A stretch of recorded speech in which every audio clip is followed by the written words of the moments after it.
Today, we're talking about gardening with your children. How do you do it? What are the different activities that are fun? How do you do it so it's a little more stress free? What does it practically look like when you've got babies and toddlers and all those little kids?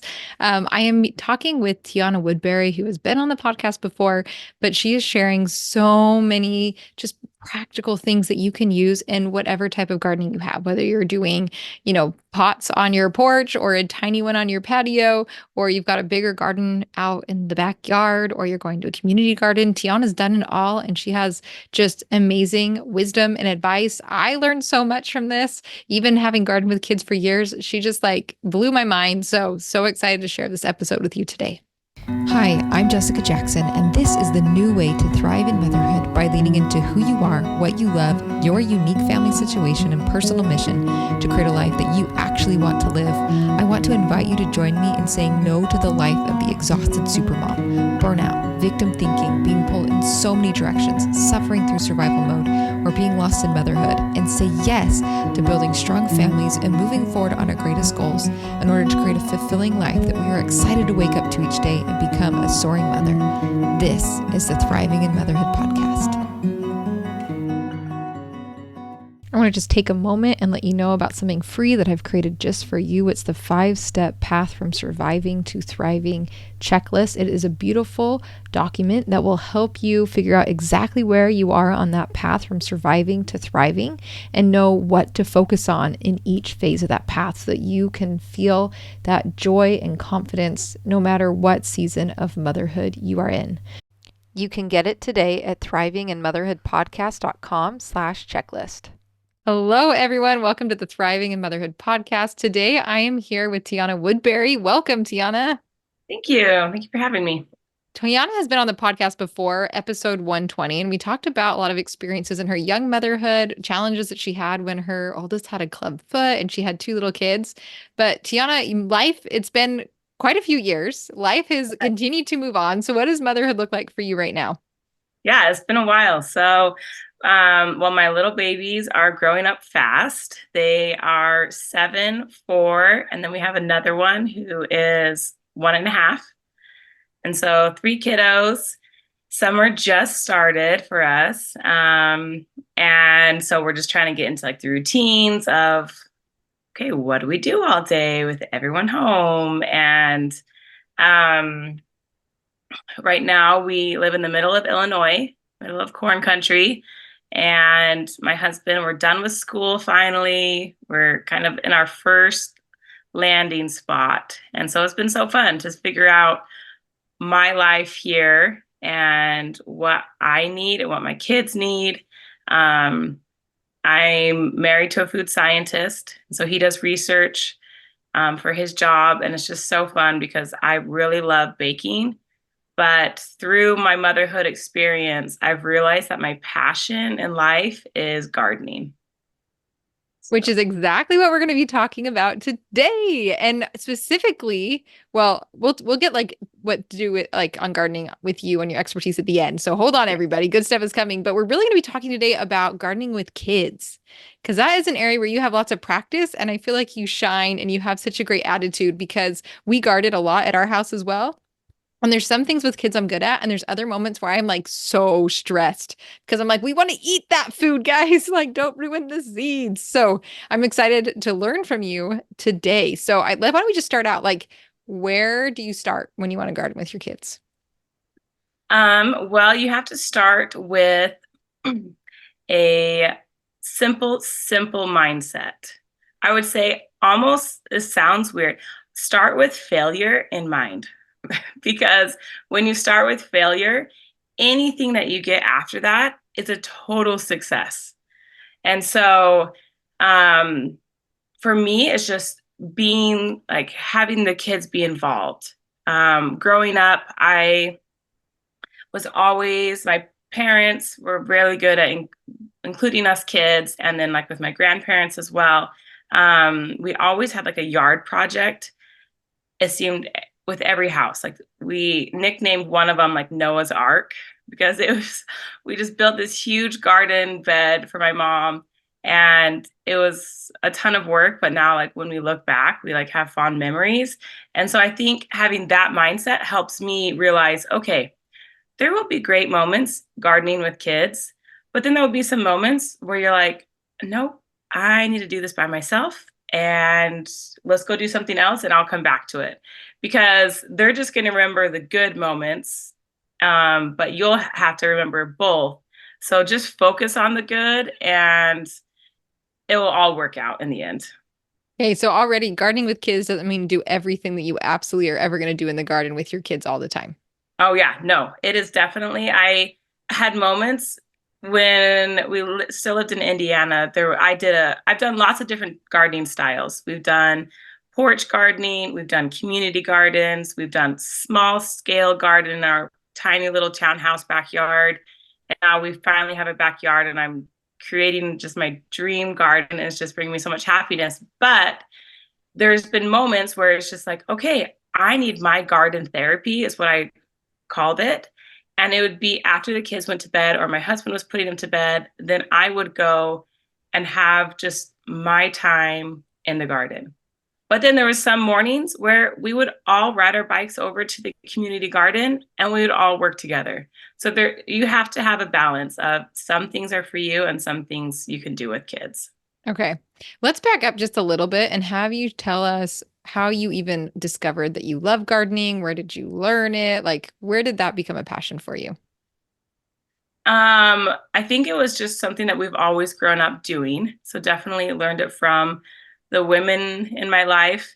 Um, my my dad was in produce, and so we've always been surrounded by farms and talking produce, and moved a couple different times. And so each time we would start a garden, and my mom, she would involve us kids.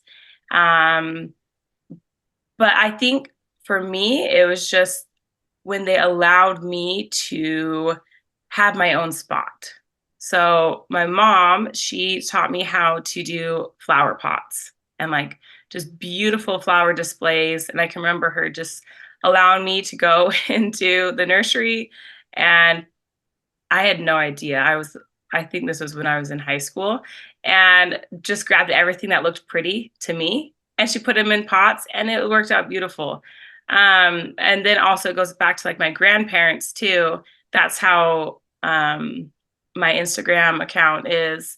My business is Pocket Full of Rays. And it was named after my grandma, Donna Ray, because she just had this beautiful garden and she lived far away. So we didn't get to work in it with her. But whenever I was visiting, she would share. She gardened to give to other people. And so now with my own gardening, I found that's what brings you most joy is when you can share it with others, whether it's sharing it with your kids or your neighbors or a friend, because then you can find people who have your passion. So kind of backtracking to when we first moved here, I knew I'd already been gardening for several years and it was a passion. I think you and I had talked a couple of times about our gardening loves and ups and downs and woes. And I was like, okay, I need to find this community. As motherhood, you have to have that community where you'll have things similar, like similar interests. And so I was like, you know what? I can't find it. So I'm going to create it. I'm going to find people who either need help gardening or just want to share their successes and or failures with gardening and can just talk and talk and talk about gardening. And so when you find that community, no matter what it is, whether it's gardening, whether it's books, cooking, exercise, there's so many areas in motherhood that you can claim for yourself. That's when those connections and those bonds start and those bonds form into friendship. And so it's been so interesting and fun for me to see this passion turn into my own little community of these mothers. I love that. And we have mutual friends in Indiana and they're like, a generation ahead of us. Their kids are all grown. And they were the first ones that introduced me to like herbs. Like, and my kids, like, oh, this is what you can forage. And they have the biggest, most elaborate garden I've ever seen, an orchard. And for some reason, like, even though we don't talk on a regular basis, like there is something in my heart so fond for them because of the generosity that they shared out of their garden with us and teaching us those garden things. I feel like I don't know if it's gardening specifically or just that like sharing of knowledge that creates a stronger bond than just like talking at the playground about potty training, you know? Like there's some richness there. It just takes it to the next level. Yeah. You can talk to anyone about potty training. That's why mothers connect, because we have one thing, a child, in common. But when you can take it to the next level and learn, and then you can, yeah, you just share. And the sharing is when it's fun, because then it's both people reciprocating that excitement. Yeah. Yeah, definitely. Okay. So what are some I love the mindset that you already talked about of you don't have to do it all with your kids. We want to include them in the good parts, the parts that you can handle, which probably looks different for all of us. Um, but what are some other practical tips of like what does it look like in the garden when you're with kids? Because there's a lot of, I mean, for people that aren't gardening, right? There's the starting of the seeds and then getting the seedlings in the ground or planting seeds in the ground, and there's watering and there's weeding and there's pests. I mean, there's just like so much. So, like, what Yes. parts do you include your children in? Okay. It's so overwhelming at first. And so we are going to start at the very, very beginning. And maybe we can just go through each stage of gardening. Yeah. But first, I want to put out a disclaimer: anyone can be a gardener. There's different levels, but that doesn't mean that one level is better than others. It's just what you prefer and what you like. And so for me, need something to keep me busy and happy during the winter. And so I love starting seeds because it's just so fun for me. It's starting seeds inside, like before it's warm enough to plant outside, because then I can have something for me to look at and to grow during the long winters. But just because my best friend doesn't do that and she buys everything at the garden center come May, that doesn't make me better than her. No, like you can start at different levels. And so figure out where you're comfortable with and start there. But we're going to start in our little conversation maybe with those seeds in case you do want to start seeds inside this next winter with your kids. But you have crazy toddlers, you have crawling babies, you have interested little 4-year-olds. Like there's lots of areas where things can go wrong. And it's going to happen. Like it's just bound to happen. But there's ways when I have started at my different houses, you can find a high cupboard maybe in a laundry room that you can connect lights to. You can put them on top of your fridge because that's a warm spot. If you have a windowsill, I often laugh when people are like, oh, just grow them on your windowsill. Like that is the perfect height for kids to come pull them off and just destroy your hard work. So maybe if you have an empty room with a windowsill, that would work. But they can help with that seed starting process in filling up your trays, getting the dirt in. Then there's a little mister because sometimes when the seeds are so small, you don't want to just dump the water on. So you have the misters to keep the soil moist. And those, I swear, were invented by moms. And like the mister setting, we'll talk about that later, maybe out in the garden. But the mister setting on your hose nozzle is the perfect thing for kids because they cannot hurt anything. It's just this mist and it's perfect. So when you're starting seeds inside, have your kids help you with the dirt, have you help them mist, and then take them shopping. Like figure out maybe what they like to eat. Talk to them. This is good how you can involve some of your older kids. And this is where I love to help people plan their garden spots is involving their kids. I just had a consult the other day with a family and their girls are a little bit older than mine. And it was so fun to be like, okay, what do you enjoy eating? What would you like to grow? What do you think grows well together? And like starting to have those conversations, and you can find lots of books that can help you like gauge their interests. But planning with your kids if they're old enough to understand what they want to grow, involve them in that. And then when you're planning, plan things that they can harvest quickly. Because for kids, they want the minute they put their seed in the ground, the next day they want to wake up and there's Jack and the Beanstalk in the backyard. But some things take time. My kids are growing watermelons and pumpkins this year, and those are going to take until fall. And so I had to plan things that they could harvest here in the next 20 days or 30 days. Some things like lettuce. I always grow lots of lettuce and they can help me cut it. Or carrots. Carrots are one of my favorite things to plant with kids. One, because you just throw the seeds down, but then you can literally harvest whenever the green tops start coming up. If it's a centimeter long, it's a carrot to a kid. They're like, woohoo! If it's 6 inches long, that's like ginormous to a kid. But oftentimes when I lived in Indiana and was doing a community garden, we would have to travel there. And so I would let them harvest a carrot every time we went. And it was just so fun for them to see, oh, these carrots are getting bigger. Look at this. And this is my carrot. And then they would go on and eat that. And so I think if you just start small, figure out what stage of gardening you're in and what works for you, then we can move outside to like the garden space. And there's so many life lessons that you can learn with teaching your kids to wait. But in like when you finally move outside into the garden spot, one of my favorite times was a couple years ago. My youngest, he was probably not my youngest, my oldest was 4. And so we were probably 4 and 2. And he was really into cars, and I needed an area where it could be his, because I knew I had been gardening for a year. I think this was like my second year gardening with kids, like full on garden. And I was like, all right, he is a busybody and I need him to be busy while I'm weeding or watering or fertilizing. And so I gave him like 3 feet of my garden space.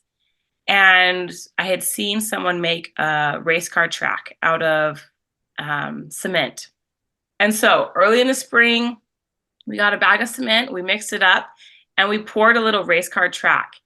And that was one of the funnest summers we've ever had, because it wasn't hard. Like at the end of the year, we removed it and threw it away.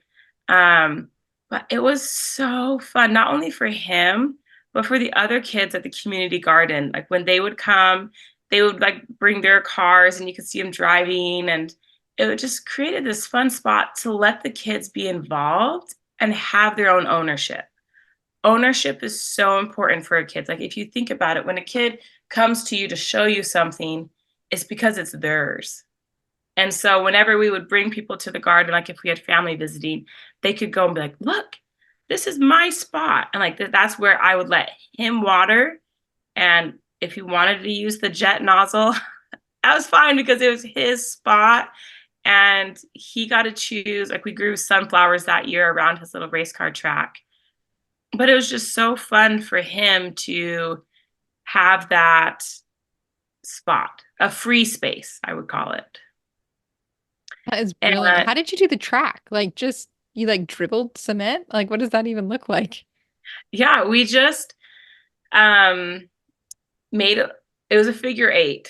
And so in the dirt, we kind of just created it was probably like 2 inches deep of a path. And then when we mixed up the cement, we just poured it into that path and let it sit up, and it was a cement track. Oh, cool. But I've seen lots of fun ways where you can do like little bridges, or if maybe you have girls and they're into fairy gardens, like lots of times people create the fairy garden element in their gardens, and it's just makes it magical for the kids. I'm all about creating the magic. Like I call motherhood is like the magic maker. Like if you can make the magic for the kids, that's when they'll want to be involved with you. And there's lots of different ways. So while you're out at the garden, I don't love spiders. I think a lot of us can agree that spiders are just not my favorite. But outside in the garden, I've grown to appreciate them because we talk good bugs, bad bugs.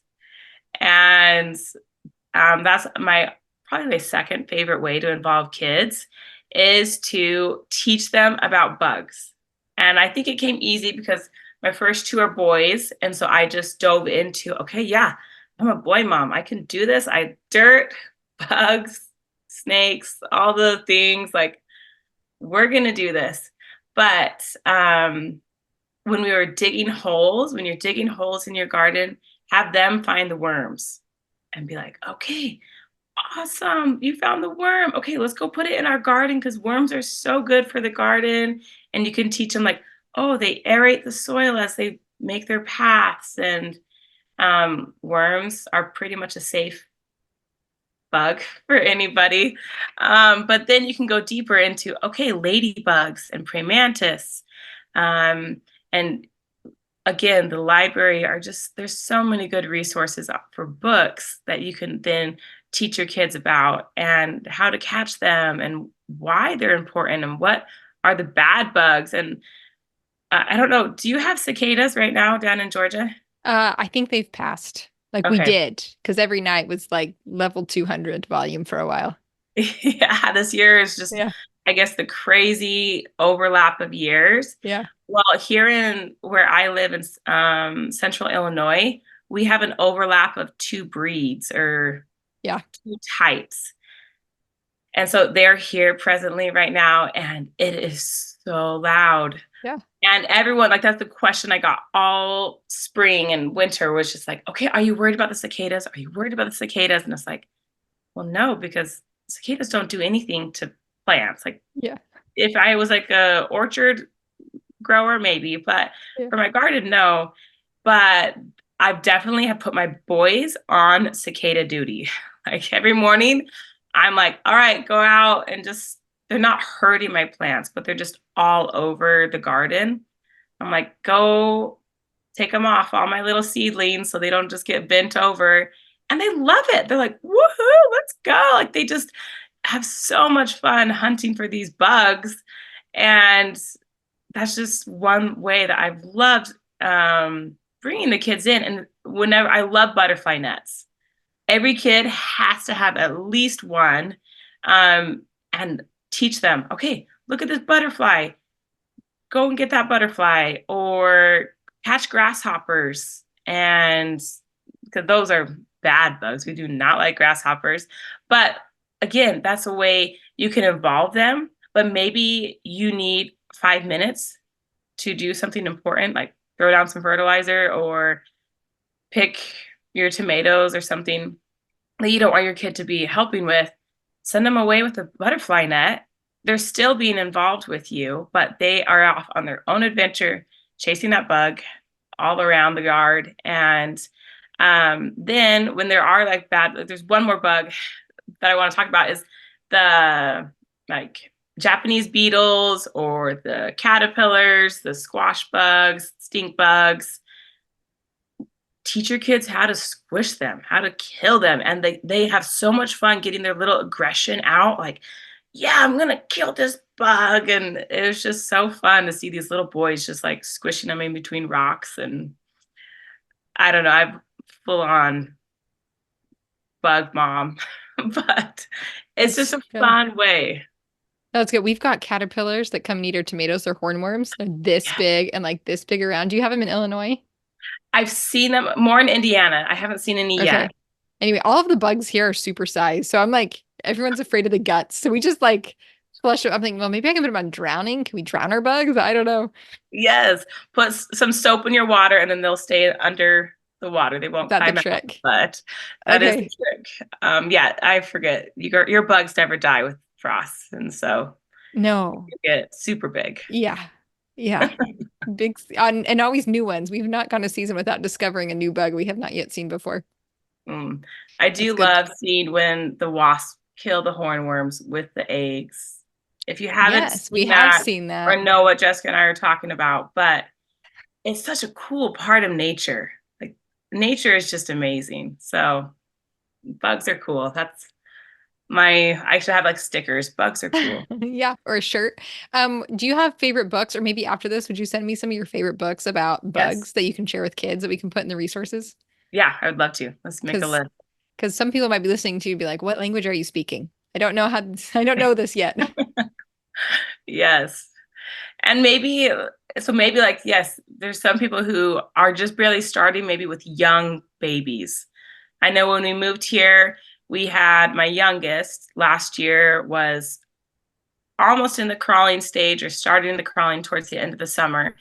And so we needed to do a lot of yard projects around the yard. And that's when I would just bring out the stroller. If they're happy in the stroller, give them some snacks or a toy to play with. And so then they're contained. And then we also brought out our little jumper.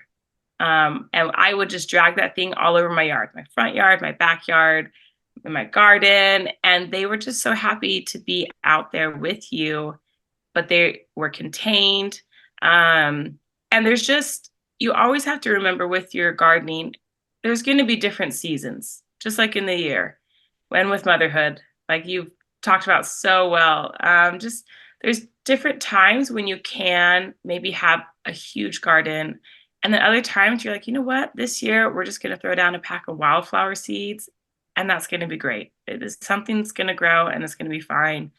Um, for me, I love the look of a foxglove, the flower, and they're just like this really tall, elegant flower. But I don't think I'll ever grow them until my kids leave the house, just because they're poisonous. And that's one of my rules. It's like, all right, I'm not going to grow something poisonous because that's just not a battle that I want to have to keep fighting, is worrying about my kids. Or sometimes I've had clients who want to make sure that all their plants are safe for their pets. And so you have to do, when you're in your garden planning zone, take that into mind and be like, okay, what am I going to worry about? When my second was crawling around and we were gardening, he loved, it took him all summer, but he loved to munch on the marigolds. Like he would just put them in his mouth and spit them out. And like every time we went to the garden, a green tomato, put it in his mouth, spit it out. And I'm like, all right, you're learning. It's okay. But you just have to realize that that was one little part or one garden season. And now he's out planting with me and we're in a different stage with him. And so there's lots of different times when you can have different styles of gardening. Yeah. Um, and while your kids are still little, I'm going to maybe say like a couple fun activities you can do with them is take them on wagon rides or wheelbarrow rides, whatever kind of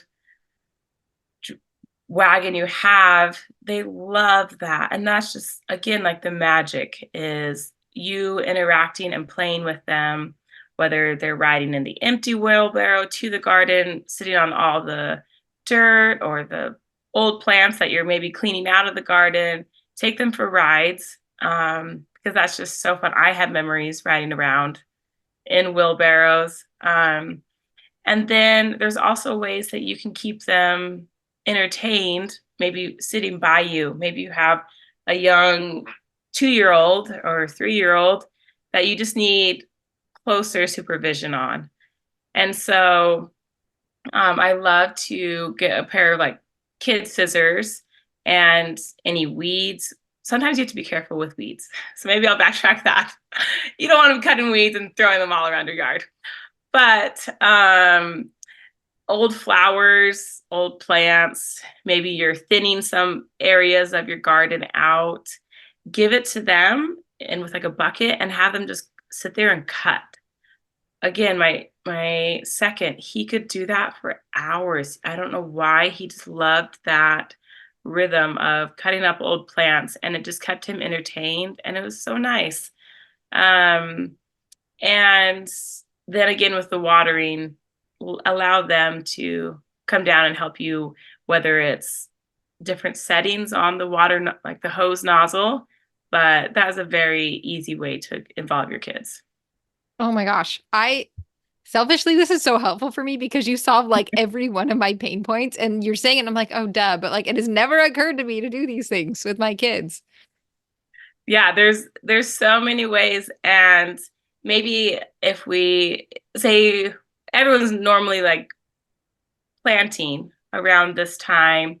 Um, and so if you have really skinny seeds or even big seeds, this year my boys, again, I said, were planting pumpkins and watermelons. And so they got a bigger section to accommodate all the vines. Well, I made an error in not marking where we planted the seeds. So I was like, okay, well, we're just going to wait till the seeds start growing and I can identify, oh, this is what the pumpkin looks like, and the rest of them are weeds. And so to help with that, maybe have your kids color marker sticks or little tags that you can put where they've planted things. And then also you can put lines in the dirt. And so that way you know, oh, this is where my child possibly could have planted a seed. Everything else is a weed. Yeah, that's brilliant. The thing that's so interesting about what you're describing too is that it takes out some of the problems that I have inside. So, for example, I have a 3-year-old who's going through like reams of paper, cutting reams of paper, right? Like it's making a huge mess inside her house. It's burning through like paper, and it's like, oh, if I just took her outside with me and handed her scissors there, like boom, problem solved. Yes. Or like the wheelbarrow, right? Kids want attention, so they're like talking to you, and then when you're not fun, it like creates more problems. It's like, oh, I have never given any one of my children a wheelbarrow ride in 10 and a half years. I have him. I just never thought to do it. But it's like, oh, that would make me a fun mom, which I'm not naturally. I'm not a magic maker like you naturally. And it's like, oh, that would probably solve some relationship issues that we're having. Like there's so many things where it's like, yeah, it allows me to be in the garden, but also it helps address some of these other pain points in the day. Yes.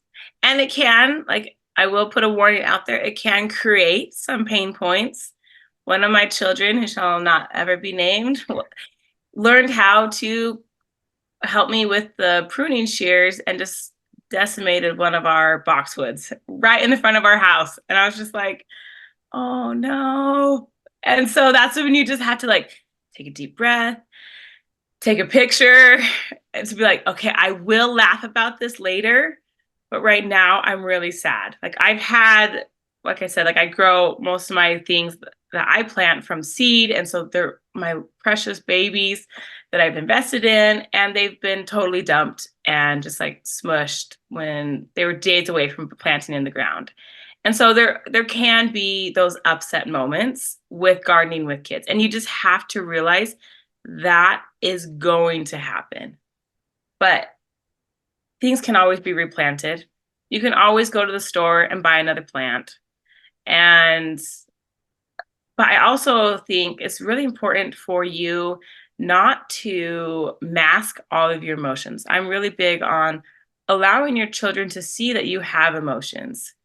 And so when my child destroyed the boxwood, I let him know, like, oh, that was one of my really nice plants. And that makes me really sad that it's going to take a long time for that to look good again. And he was able to see that, oh, like, mom's a little upset and a little sad, and she has emotions just like me. And so, like with gardening, you're going to have lots of ups and downs, and maybe siblings.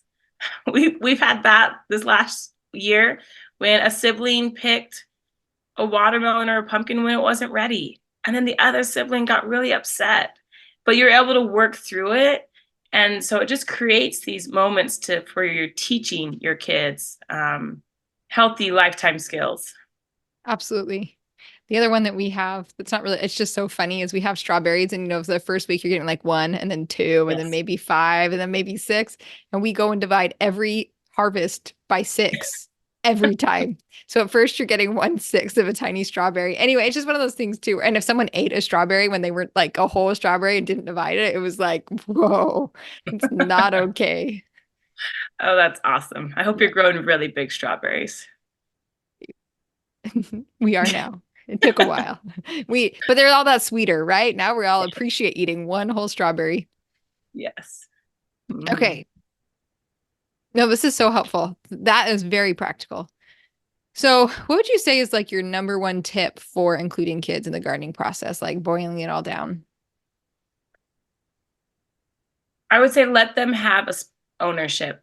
If you're just trying to start off with gardening with kids this year, find either a spot for them or their own plant, but let them have that ownership um, that they can be proud of and they can have an area to work in. And maybe with them having one, you can pick one and say, like, you know what, this year, all that I'm going to worry about is this one tomato plant or this one dahlia, and the rest of my garden, I I'm gonna let my expectations go. So maybe each of you pick. This is my one special thing. Please do not touch. I don't care what else you touch the garden, but please do not touch this one special thing. Because then the rest is just bonus after that. Yeah. Well, even with we didn't talk about harvesting. Do you have any harvest? I guess I mentioned the strawberries. Do you have any harvest tips though? Um, just involve them. That's the fun part. The harvest is the reward that they've been waiting for. And so try to have harvests throughout the year, whether it's peppers, those kind of come on a little quicker. Tomatoes, cherry tomatoes, grow faster, obviously, than your big Romas or your big boy hamburger style tomatoes.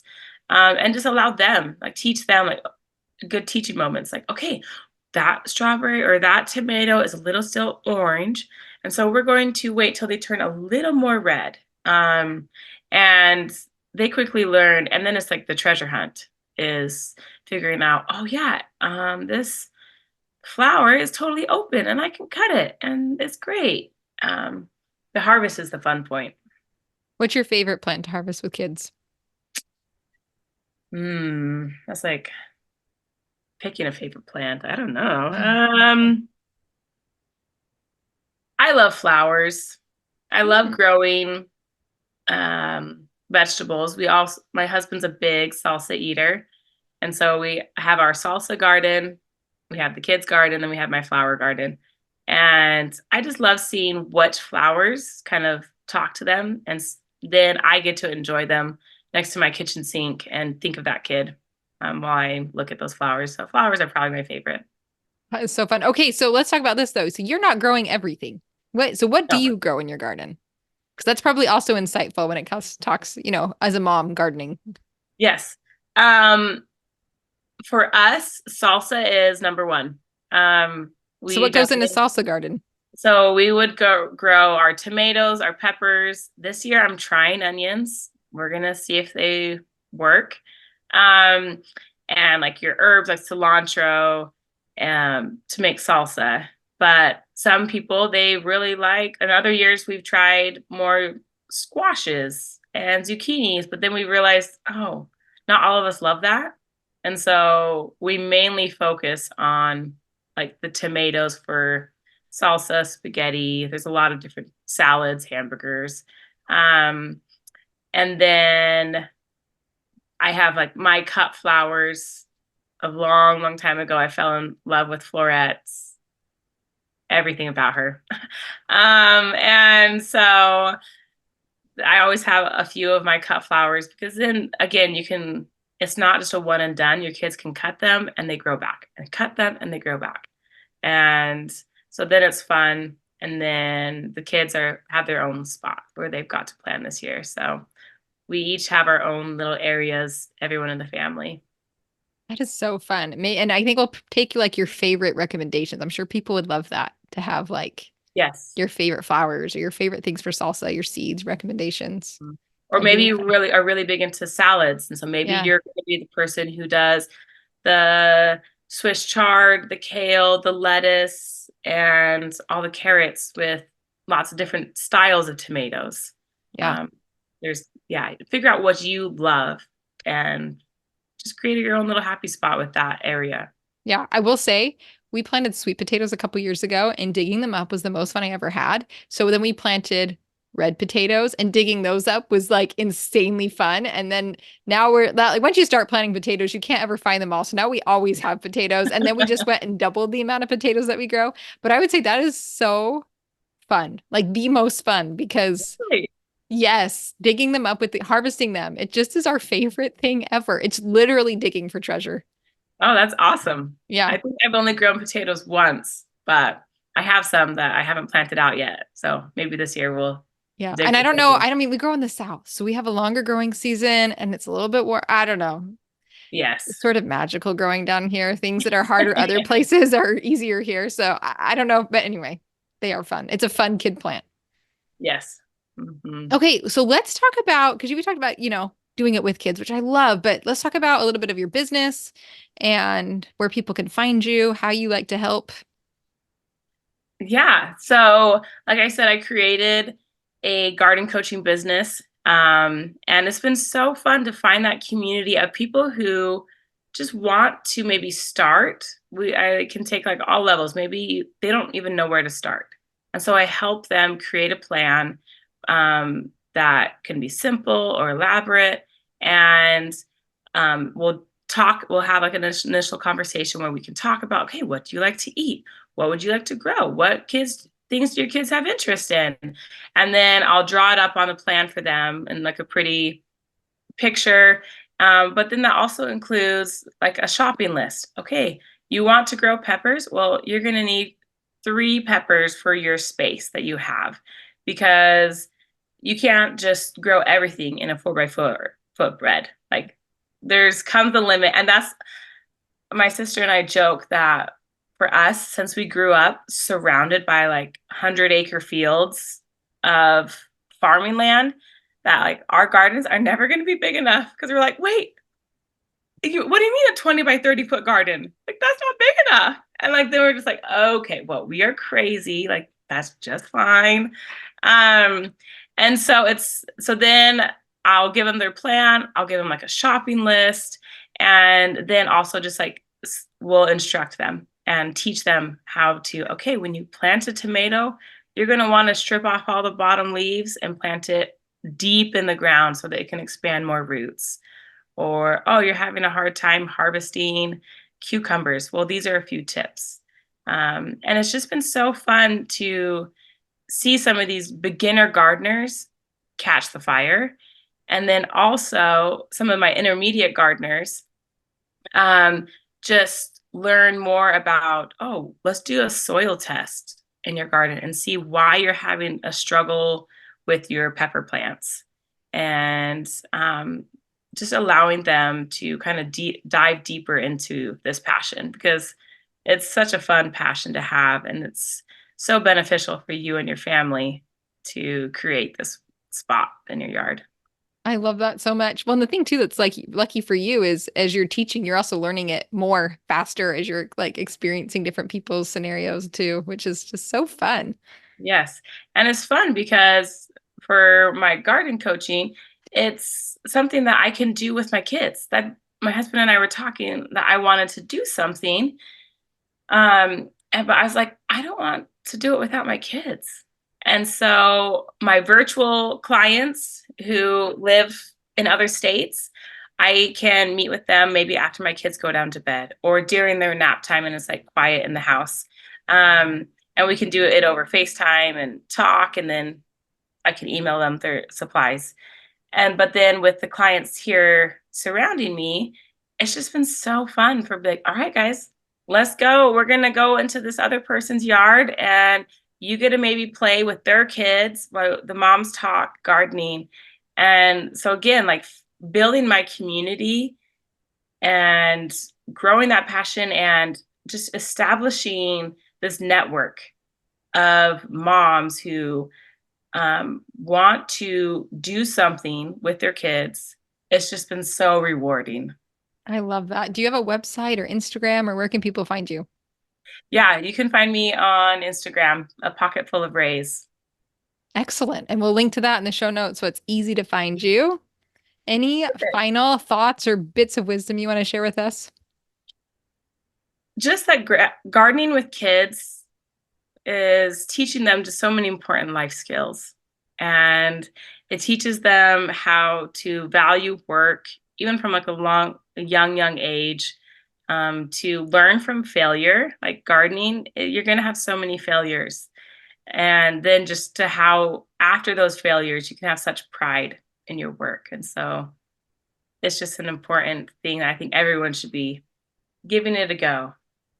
Well, thank you so much. I like so many great light bulbs for me, even down to like, oh yeah, my laundry room would be a great spot to grow my seeds because we are horrible at growing seeds. That was like amazing. Or using a mister. I never used a mister. Like, this is great. So hopefully everyone listening got what they needed out of it. I certainly got some wonderful things. So thanks for taking time to share your wisdom with us. Well, it's always fun to talk, Jess. So thank you.